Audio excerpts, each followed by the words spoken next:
ओम जगद्गुरु जनार्दन स्वामी चरणी व भारत माता चरणी वंदन करून तसेच सर्व चॅनलचे चालक मालक यांनाही यांचा अभिनंदन करून की बाबांचे धर्मपीठ आहेत. हे धर्मपीठ असल्यामुळे कोणत्याही व्यक्ती कोणत्याही पक्षाचा कोणत्याही समाजाचा या ठिकाणी त्यांच्या सदस्य येऊ शकतो. त्यामुळे हे सर्व पीठ सर्वांसाठी खुलं आहेत आणि म्हणून त्यामुळे ते बाबांना भेटायला येत असतात. ते धुळे लोकसभेतून उमेदवार आहेत, निवडणूक लढवत आहेत, आपले आशीर्वाद घेण्यासाठी आलेले होते. काय नेमकं या धर्मपीठ जो येईल श्रद्धेने त्या हे धर्मपीठ सर्वांना आशीर्वादच देतात.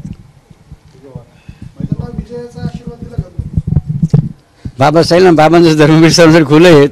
सर्वांना सगळ्या केली खुला दरबार आहे.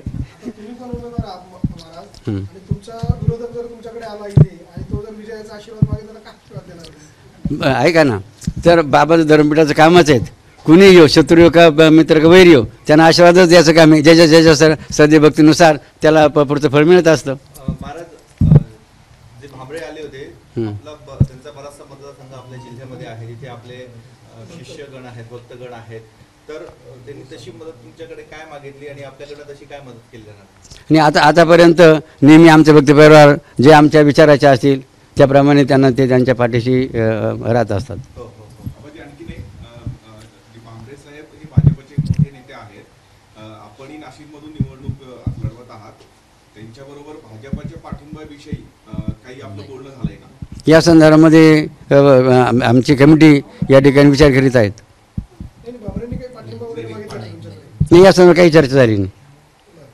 आपण पण इथून निवडणूक लढवत आहात. आपल्याकडनं भाजपला पाठिंबा देण्यासंदर्भात काही बोलणं झालंय?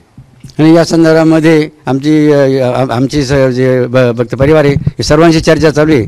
मात्र निर्णय ठाम झालेला आहेत की बाबा या नाशिक लोकसभा निवडणूक लढवणार आणि जिंकणार सुद्धा.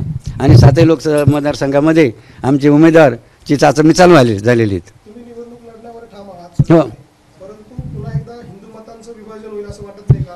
भाजपचा उमेदवार बाबाजी, आणखी एक सिद्धेश्वरानंद महाराज, असे 4 महाराज आणि एक भाजपचे उमेदवार, एकूणच जर आपण बघितलं तर हिंदू मतांचं मोठ्या प्रमाणात विभाजन होईल. त्या सगळ्यामुळे असं नाही वाटत का आपण मागणी का नाही करत की ही उमेदवारी द्या, बाबरे पण तुमच्याकडे येऊन गेले? आमच्या भक्त परिवाराने एकच विचार केला आहे, लढा राष्ट्रहिताचा आणि संकल्प शुद्ध राजकारणाचा. या माध्यमातून सर्व मंडळी आमची या ठिकाणी त्या मार्गाने चाललेली आहेत. भाजपकडनं काही उमेदवारी संदर्भात काही चर्चा चालू आहे? त्या आमचे भक्त परिवार परस्पर चर्चा करीत असतात. हो, काय तिकडनं काय रिस्पॉन्स? बाबापर्यंत तसं काय अजून काही रिझल्ट आलेला नाही. सध्या आहे सुरू, भाजपबरोबर आहे सुरू का? मुख्यमंत्र्यांची तुम्ही भेट घेतली होती मध्यंतरी, मुख्यमंत्र्यांबरोबर चर्चा कुठल्या पक्षासोबत? ऐका ना, की बाबांचे जे भक्त परिवार आहे हे प्रत्येक पक्षामध्ये आहेत, त्यामुळे ते परस्पर चर्चा करीत असतात.